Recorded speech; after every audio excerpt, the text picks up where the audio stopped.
पेशगी हैं। आज और कल इस पे full court of supreme court hearing कर रही है। हमें उम्मीद है इंशाल्लाह हमारी 78 सीटें हमें मिलेगी। इसमें 67 सीट्स वमेन की है, बाकी नॉन मुस्लिम की सीट्स है। पाकिस्तान तहरीक इंसाफ ने जनरल इलेक्शन के शेड्यूल के मुताबिक अपनी वमेन और नॉन मुस्लिम की लिस्टें इलेक्शन कमीशन में जमा करवाई थी।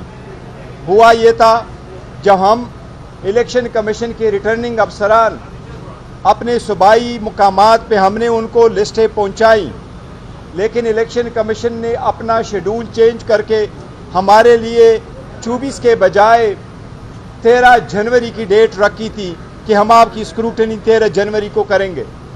13 जनवरी को आपको मालूम है सुप्रीम कोर्ट का डिसीजन आ गया था और हमसे निशान ले लिया गया था, इसलिए इलेक्शन कमीशन ने खुद ही हमारी वमेन और नॉन मुस्लिम की स्क्रूटनी नहीं करवाई थी। लेकिन जहां तक लिस्ट का ताल्लुक है, हमने with in time election commission के पास पाकिस्तान तहरीक इंसाफ की लिस्टें जमा करवाई थी।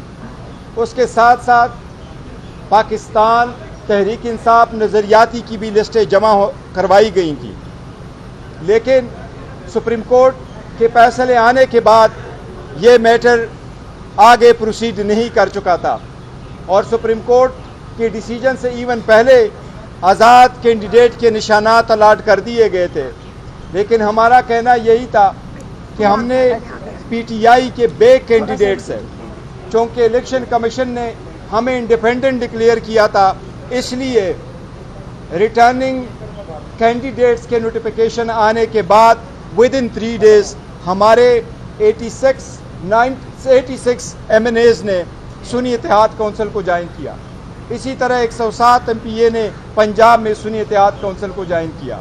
इसी तरह 91 MPA ने KPK में सुन्नी इत्तेहाद काउंसिल को ज्वाइन किया और 9 MPA ने सिंध में सुन्नी इत्तेहाद काउंसिल को ज्वाइन किया। और वो ज्वाइन करने का नोटिफिकेशन इलेक्शन कमीशन ने इशू किया हुआ है नेशनल असम्बली का। कानून के मुताबिक आर्टिकल 51 के मुताबिक किसी भी पॉलिटिकल पार्टी को उसकी जीती हुई सीटों से ज़्यादा सीटें नहीं मिल सकती। यही आइन की तशरीह है। हमें उम्मीद है इंशाल्लाह सुप्रीम कोर्ट आइन की तशरीह इसके रूह के मुताबिक करेगी। इस रूह के मुताबिक अमल करते हुए इंशाल्लाह ताला ये सीटें उस पार्टी को देगी जिसका ये हक है, उस पार्टी को ये सीटें मिलेगी जिस पार्टी के वोटरों ने उस पार्टी को वोट दिया है। यही हमारा मुतालबा है। हमें सुप्रीम कोर्ट से उम्मीद है इंशाल्लाह ताला कि ये हमारी सीटें हमारी बहनों को और हमारे नॉन मुस्लिम भाइयों को इंशाल्लाह ताला मिलेगी। कल तक फैसला बताओ। कल को ये अरकान जो आज़ाद दोबारा पीटीआई में चले जाते हैं, सलमान फरवाजा साहब की दरख्वास्त मंजूर हो जाती है, तो फिर क्या होगा? इस पर आपका क्या जवाब? नहीं, देखो पार्टियां आगे पीछे तो हो सकती है, उसका इशू नहीं है। पहली बात तो ये कि रिजर्व सीटें किसी को मिलेगी, फिर सारे लोग पार्टी छोड़ जाते हैं, वो तो एक अलग इशू है। वो आर्टिकल 63 का इशू है, वो आर्टिकल 51 का इशू नहीं है। Thank you.